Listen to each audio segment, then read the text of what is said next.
Stock futures are up more than 200 points. Craig Bolanos, CEO of Wealth Management Group in Inverness, is on the phone with more. Good morning, Craig.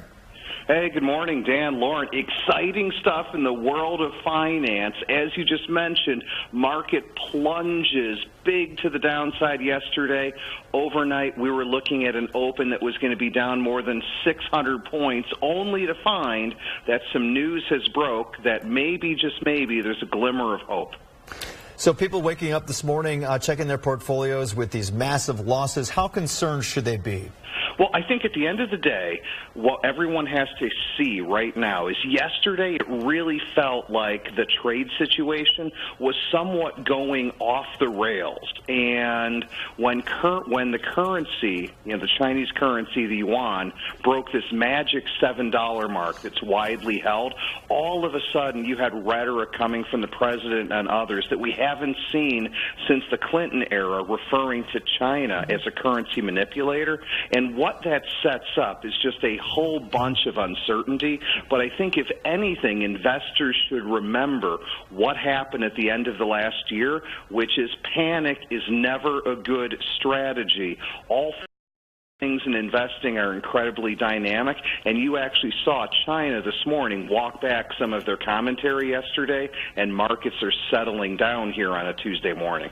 Craig, we're certainly used to volatility. Anybody who invests certainly is. But when you have like the former Secretary of the Treasury, Lawrence Summers, saying that he thinks that we're possibly seeing the highest risk of a recession since 2011. As an investor, what would you recommend that people do? Should they try to steal themselves from something, that prediction, or, again, just stick to the values that you have when you're investing? Well, that is a fantastic question, and you're right. There is such a divergence right now. We have a U.S. consumer that is literally a rock star. The consumer is so incredibly resilient. It has such confidence. Yet here we see the American consumer feeling so good, while at the same time manufacturing and other pieces of the U.S. economy are definitively slowing, not just here but around the globe. So I think investors would do themselves a favor by really taking a look at their asset allocation and making sure that they're not getting too far over their skis, aka making sure they're really paying attention to their risk tolerance, because as we learned yesterday, the market does whatever it needs to do to confuse as many people as it can at any given point in time. So I think investors need to settle in and buckle their seatbelts. President Trump announcing an additional round of tariffs that will take place on September 1st. Do you think this is going to happen all over again in a few weeks? Well, you know what? I think the market always, how do we say it? We buy the rumor and we sell the news. That's fancy trader talk.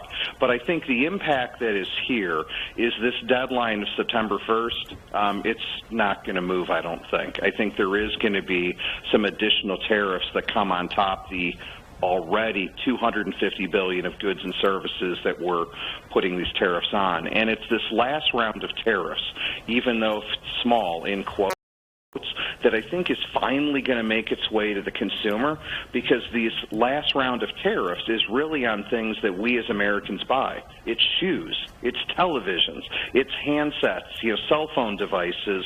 So I just think the consumer really needs to be paying attention to what's going on, and the more knowledge we have as consumers on how all of these things intersect and interplay together, I think the better off we can all be with our money and our spending.